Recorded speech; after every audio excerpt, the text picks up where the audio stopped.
Right now, many job seekers are navigating a challenging market, especially at the beginning of a new year. Hiring slowed in December, capping off one of the weakest years of job growth in decades. And on top of that, AI is changing the way employers select new candidates. So Jessica Pierce of Career Connectors has great advice to help applicants really stand out. This is really hard because we keep hearing so much about AI, kind of taking over jobs, what have you.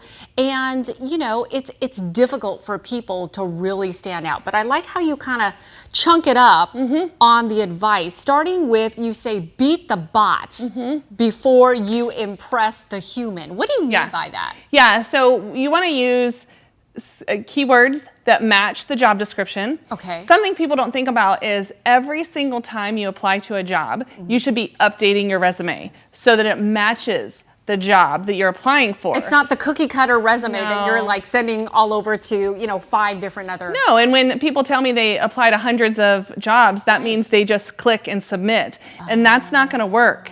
You must update your resume to be a match for that particular job. So yeah, really tailor it. Oh, absolutely. Tailor it, the headline being the title. So making sure it's not overly designed, and that because if it's overly designed with pictures and graphs, then AI can't read it and it's an automatic rejection as well. Oh, okay. Next up, you say your online presence is part of the interview. What do you mean by that? That's right. So if you have a LinkedIn profile or your social media, employers are looking at that stuff before they will invite you to an interview as part of their checking system. So if you're being obnoxious online, they're going to see that. So make sure you have an updated LinkedIn profile with headline and that it portrays you and who you are. And people really forget that what you post online matters. It's very indicative of how you are as a person, right? Because you're representing, you can have your own views, but you're representing that company. Yes. And so if you're being obnoxious or political, then companies are like, whoop,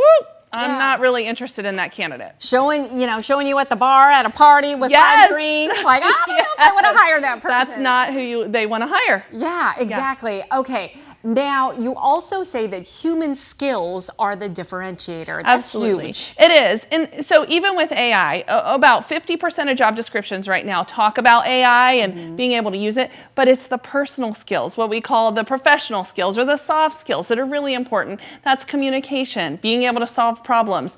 All of that is separate than AI. The tech skills are important, but being able to be a person and communicate, top of the list for employers. It's almost like you can get in the door, but then also, at the end of the day, you got to prove yourself and that you're human and that you're better than any robot can be. That's right. And that's why networking works so well. Getting referred into the good old networking.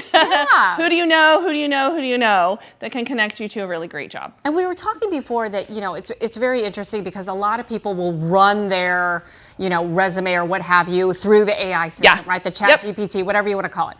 And then it starts to look like the same. Looks the same. Employers are telling us right now that they're getting resumes that are identical to other resumes.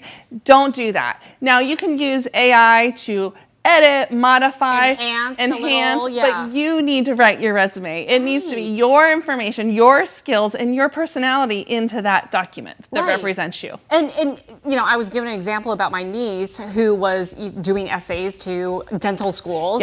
And she did run a little bit of it through AI, but, in certain circumstances where it's like, give me examples. I think that employers always want to know, okay, in a problem-solving situation, what would you do in this case, and just to show your skills. Yeah, the accomplishments on your resume need to be very specific on what you accomplished for that company, not just what your responsibility is, because that's what AI is pulling, the responsibilities. You need to put your actual accomplishments that are very personal to you, and that's what gives you a kind of a step ahead. Yeah, great advice. Jessica, thank you. Always great to have you. We'll see you next month.